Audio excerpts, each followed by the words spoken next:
Alright guys, solo mission ta karon. Mag-continue ta og landscape diri sa campsite. So mao ni siya to ang saminto. Basically nag-order kahapon og pulo and duha ka buok at nagamit gahapon and karon ato ni siyang sad i-continue, and I think duha diha tapos duha dire upat.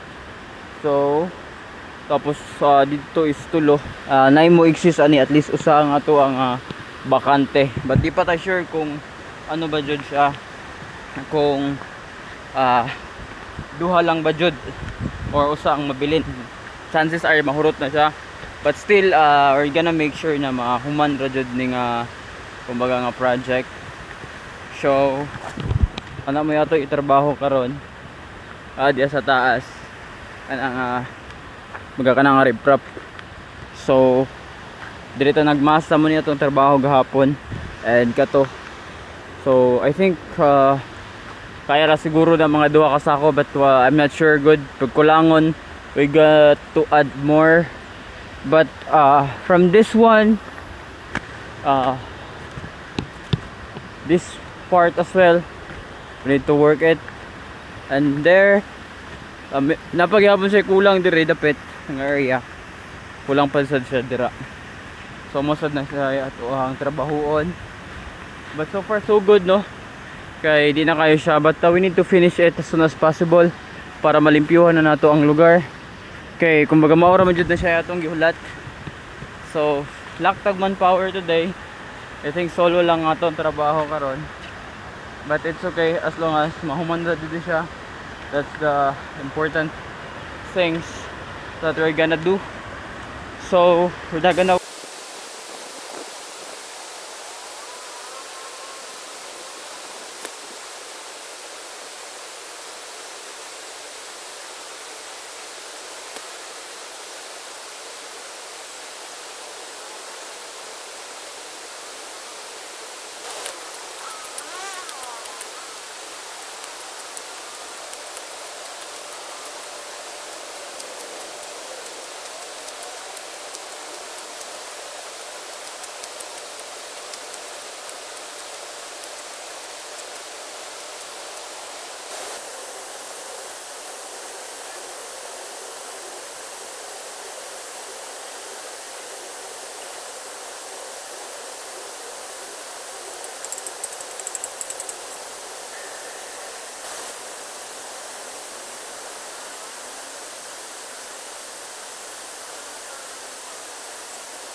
Alright guys, good morning.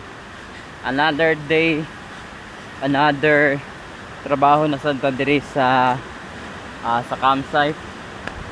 So, alright. Kani ato ay tiwason karon. Hopefully this is not the last day, no. I'm still waiting sa ato manpower kay kani among tiwason karon. Wala pa mudto na alas 9. Maybe na siya importanteng lakaw. Dirita magmasa. So same thing gahapon, gamasa ta gahapon. Tapos karon magmasa gyapon ta para i-finish ang riprap, which is kani diri nga part kaning mga batuha diri.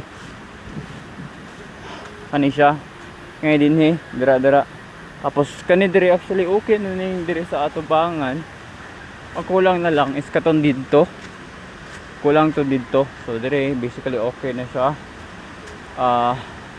Kari na lamang dire kanin dinhi. Ay na blooming atong mga tanom ro, no. Itong mga kahoy. So basically kanina lang nga part ang ato ang trabahoon. So I think mga makahurot pa ni sa mga tulo ka sako. Ana jud mga tulo ka sako nga semento. So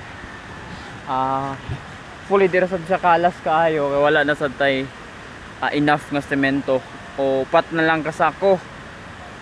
So medyo madugay-dugay pa ni. So kana lang. Tapos karing diri nga part gihapon. So I think kanilang sa ato ang tiwason. Kani dinhi. Kani siya. Kaya para nindot sa tanawon. Siguro mudugang tagamay nga bato. Wapo kayo atong tanong mo. Eugene. So basta diha sa kilid. Dire. So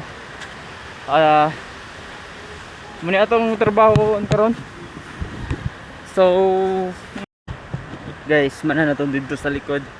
Dire na sa atong i-riprap kani nga area. So limpigan pa nato ni dinhi. Ato pa ni panghuag mga grass dira.